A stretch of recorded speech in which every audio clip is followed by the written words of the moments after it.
Hello guys, तो आज की इस वीडियो में हम लोग देखेंगे कि जीएसटी में अगर हम मिक्स ट्रांजैक्शन करना चाहते हैं, मतलब कि हमने एक स्टेट से खरीदकर दूसरे स्टेट में हमने सेल किया है, सेम स्टेट से अदर स्टेट में, तो उसकी एंट्री कैसे होगी।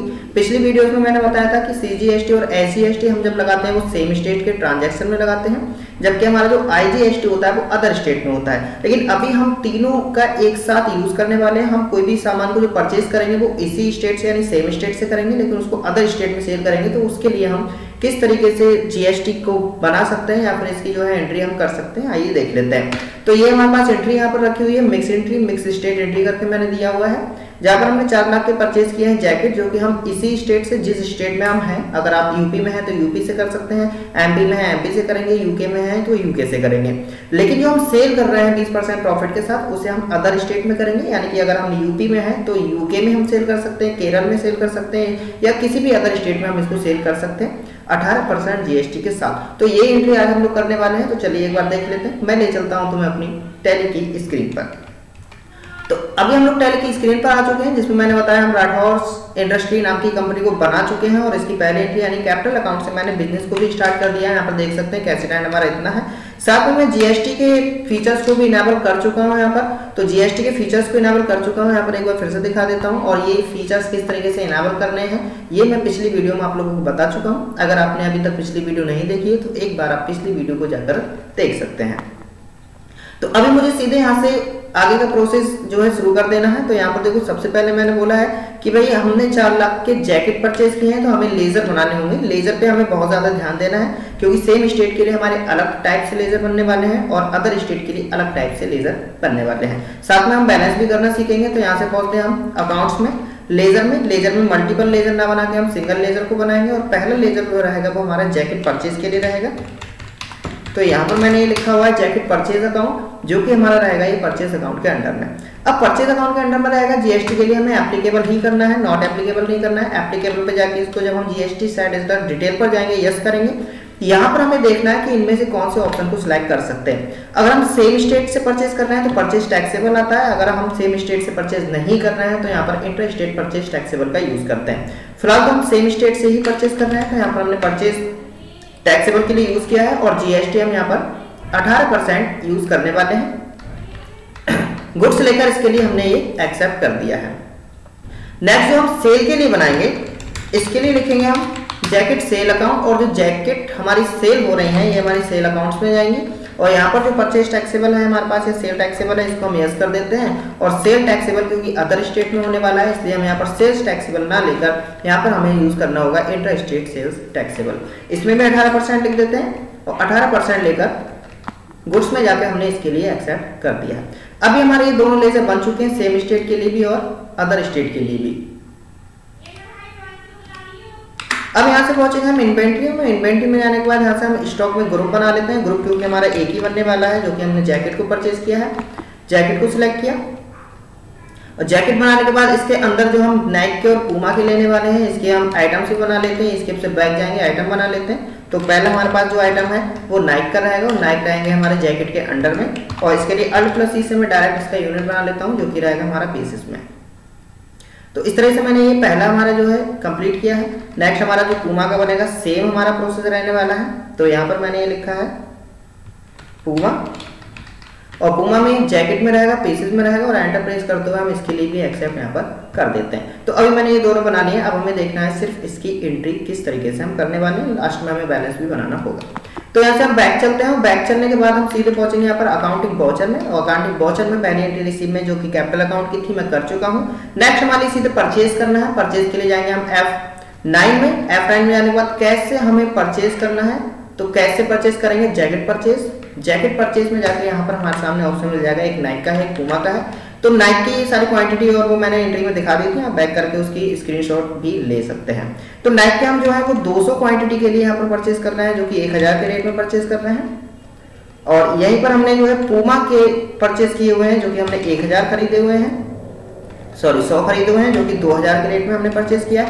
टोटल हमने 4 लाख की जैकेट को परचेज किया है। स्पेस प्रेस करेंगे तो यहाँ पर देखो, अभी मैंने कहीं पर भी हमारा जैकेट के साथ में हमारा जीएसटी का ऑप्शन नहीं आ रहा है, यानी अब हमारी जीएसटी के लेजर को भी बनाना होगा। तो जीएसटी के लेजर बनाने के लिए मैं यहीं से बैक करके आप लोगों के लिए दिखा देता हूँ कि जीएसटी का लेजर किस तरीके से बनेगा। तो लेजर में चलते हैं और यहाँ पर हम जीएसटी का लेजर भी बना लेते हैं। तो एक बनेगा हमारे पास यहाँ पर सीजीएसटी, और सीजीएसटी जो रहता है ये हमारा सब ड्यूटीज एंड टैक्सेस के अंदर रहेगा, और जीएसटी को सिलेक्ट करके यहाँ पर सीजीएसटी हमारा सेंट्रल होता है जिसे हमने एक्सेप्ट कर दिया है। नेक्स्ट हमारा एसजीएसटी, और एसजीएसटी भी ड्यूटीज एंड टैक्सेस में जीएसटी में लेकर हम एसजीएसटी का मतलब होता है स्टेट, तो ये हमने स्टेट का बना लिया है। और नेक्स्ट हमारा रहेगा आईजीएसटी। आईजीएसटी रहेगा ड्यूटीज एंड टैक्सेस में जीएसटी को लेकर, आईजीएसटी का मतलब है इंटीग्रेटेड टैक्स, और इसके लिए भी हमने यहाँ से एक्सेप्ट कर लिया है। तो अभी हमने तीनों तरीके के लेजर बना लें। अब हम देखते हैं कि ये ऑप्शन वहाँ पर दिखाई देगा या नहीं देगा। तो यहाँ पर चलेंगे हम परचेज में। परचेज में जाने के बाद हमने कैश से यहाँ पर परचेज किया है, जो कि हम जैकेट परचेज कर रहे हैं। नाइक की हमारे पास है यहाँ पर 200 क्वांटिटी 1000 के रेट में 2 लाख रुपए में, और पूमा के हमारे पास है 100 क्वांटिटी 2000 के रेट में, तो टोटल 4 लाख का। यहाँ पर हमने स्पेस प्रेस किया तो देखिए सीजीएसटी, एसजीएसटी और आईजीएसटी सारे ऑप्शन हमारे शो होने लगते हैं। अब यहाँ पर क्योंकि हमने सेम स्टेट से परचेज किया है, तो सेम स्टेट से परचेज करने का मतलब है यहाँ पर हम आईजीएसटी को नहीं लगा सकते हैं। अगर धोखे से हमने आईजीएसटी को सिलेक्ट कर भी लिया तो देख सकते हैं यहाँ पर कोई भी अमाउंट हमारे लिए देखने के लिए नहीं मिलता है। दूसरी कंडीशन है कि अगर हमने सीजीएसटी को लगाया तो जैसे ही मैंने सीजीएसटी को लगाया तो यहाँ पर हमें 36,000 रुपए देखने को मिल जाते हैं। 36,000 क्यों देखने को मिल रहे हैं? क्योंकि 18% और 18 का आधा लगेगा यानी 9%, और 9 चौक 36, 36,000 रुपए आ जाते हैं हमारे पास। और यहीं पर अगर मैं बात करूँ एसजीएसटी की, तो एसजीएसटी पे हमारा 9% यानी 36,000 रुपए आ जाते हैं। टोटल हमने 4,72,000 रुपए की जैकेट को परचेज कर लिया है विद जीएसटी के साथ। इसे मैंने एक्सेप्ट कर दिया है। तो अभी ये वाला जो हमारा पोर्शन है, ये हमारी जो स्टॉक है वो यहाँ पर आ चुका होगा। एक बार मैं स्टॉक में आप लोगों के लिए दिखा देता हूँ। देख सकते हैं हमारे पास ये स्टॉक आ चुका है। साथ में अगर मैं टैक्स की बात करूँ तो ये 72,000 रुपए का जो टैक्स दिखा रहा है, ये वो टैक्स दिखा रहा है जो हमारे पास से जा चुका है परचेस करने पर, जो हमारे लिए लेना है, ना कि जो हमारे लिए देना है। क्लियर है? तो डेबिट में जितनी भी चीजें आती हैं वो लेने के लिए रिप्रेजेंट करती हैं, और क्रेडिट में जितने भी आते हैं वो देने के लिए रिप्रेजेंट करते हैं। तो यहाँ पर अब हम जब सेल करेंगे तब हमारा आएगा कि टैक्स हमें आखिर उसमें से काट कर कितना देना होगा। यहाँ से हमने गए और सेल पर कर देते हैं, तो सेल में पहुंचेंगे हम, और सेल में हम कैश से इसकी एंट्री करने वाले हैं।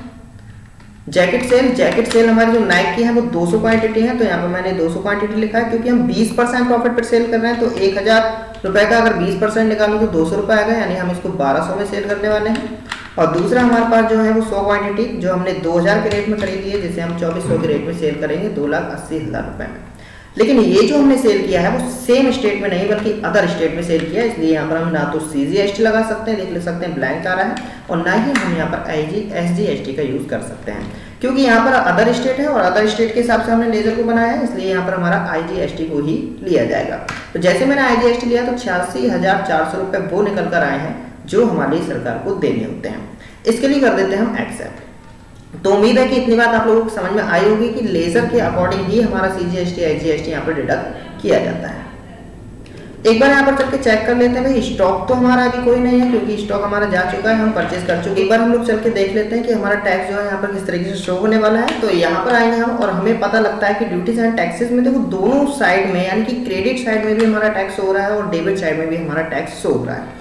लेकिन ये जो सीजीएसटी और एसजीएसटी है जो कि हमने परचेज करने पर टैक्स दिया था, यानी हमारे पास ये टैक्स पहले ही जा चुका है, जबकि जो हमारा आईजीएसटी आ रहा है ये हमने सेल करने पर टैक्स इसको इंक्लूड किया है, यानी कि ये वाला टैक्स हमारे पास आया है जो हमारी सरकार को देना है। अब यहाँ पर बात ये आती है कि हम एसजीएसटी 86,400 तो दे सकते हैं, लेकिन सीजीएसटी और एसजीएसटी यहाँ पर टैली में इसको दे नहीं सकते।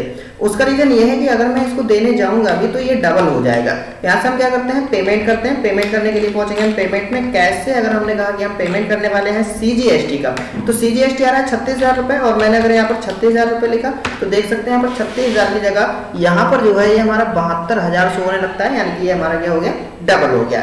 इसका मतलब है ये वाली जो एंट्री है वो हमारी रिसीव होनी चाहिए, लेकिन रिसीव हम नहीं कर सकते, कभी भी हम टैक्स को रिसीव करते नहीं है। तो आखिर हमें करना क्या होगा, हमें करना होगा कि अब हमें इन दोनों को इस तरह से बैलेंस करना है कि हमारा पेमेंट के लिए निकल कर आए, लेकिन वो 86,400 में से 36,000 और 36,000 72,000 हमारा माइनस कर दिया जाए, और माइनस करने के बाद जो बचेगा वो हमें आईजीएसटी को पे करना होगा। लेकिन ये प्रोसेस किस तरीके से किया जाएगा, उसके लिए हमें पहुंचना होगा जनरल वाउचर में। ध्यान रखना सीजीएसटी एचजीएसटी क्योंकि हमें रिसीव करना है, और रिसीव करने पर क्या होता है, cash account debit to CGST account होगा, यानी कि 2 में हमारे सीजीएसटी रखना है और 2 में हमारे एचजीएसटी रखना है। जबकि अगर किसी भी चीज का हम पेमेंट करते हैं तो लेजर हमारा जो है डेबिट किया जाता है, नहीं IGST account debit to cash account, तो IGST अकाउंट हमारा क्या करना है, डेबिट करना है, और CGST और HGST अकाउंट क्या करना है, हमारे लिए क्रेडिट करना है, क्योंकि रिसीव करना है। बात क्लियर है? तो यहाँ से एक बार हम इसको बैलेंस कर लेते हैं, और बैलेंस करने के लिए कहाँ पहुंचेंगे हम, अकाउंटिंग वाउचर में, और अकाउंटिंग वाउचर में यहाँ पर हमारे लिए देखना होगा जनरल वाउचर। जनरल वाउचर के अंदर हमारे पास बाई आ रहा है, और हमारे पास यहाँ पर 2 आता है। बाई या 2 हम देख सकते हैं, क्रेडिट या डेबिट से हम समझ सकते हैं। तो बाई का मतलब होता है डेबिट। डेबिट हमें क्या करना है, डेबिट करना था हमारे लिए IGST। क्लियर है? डेबिट करना था हमारे लिए IGST। तो IGST के लिए हम क्या करेंगे, यहाँ पर डेबिट करेंगे, और IGST को कितना डेबिट करना है, 86,400 रुपए। तो यहाँ से मैंने ये लिखा है 86,400। एंटर प्रेस करेंगे, यहाँ पर y की जगह पर हम खुद से अपनी तरफ से लिख देते हैं 2, और 2 में हमें लेना है CGST। भाई CGST कितना था, CGST था हमारे पास 36,000, यहाँ पर 46,400 आ रहा है, जिसको हटा के हम यहाँ पर कितना कर देंगे, 36,000 रुपए। एंटर प्रेस किया, ये हमारा अकाउंट जीरो हो जाता है। इसमें हमने फिर से लिया है CGST हो गया हमारे पास। अब हमारे लिए कौन सा लेना है, IGST, जो कि हमारे लिए लेना है यहाँ पर 36,000। तो मैंने CGST और IGST को क्या कर दिया, क्रेडिट कर दिया।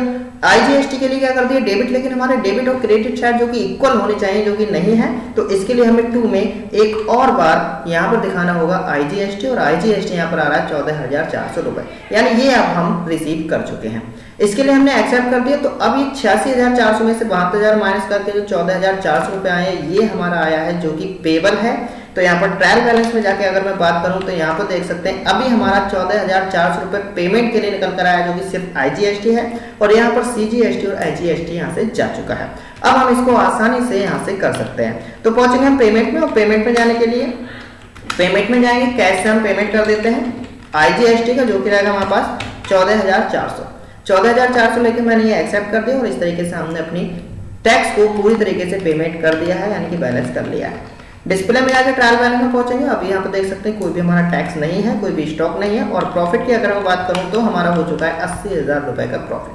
तो आज की इस वीडियो में मैंने देखा, हमने बताया कि हम किस तरीके से एक स्टेट से दूसरे स्टेट में हम अपने ट्रांजैक्शन कर सकते हैं, और जो बिल आता है या फिर हमारे जो ट्रांजैक्शन से जो टैक्स निकल कर आ रहा है, वो हम किस तरीके से बैलेंस कर सकते हैं। तो आज की इस वीडियो में इतना ही, फिर मिलते हैं अगली वीडियो में।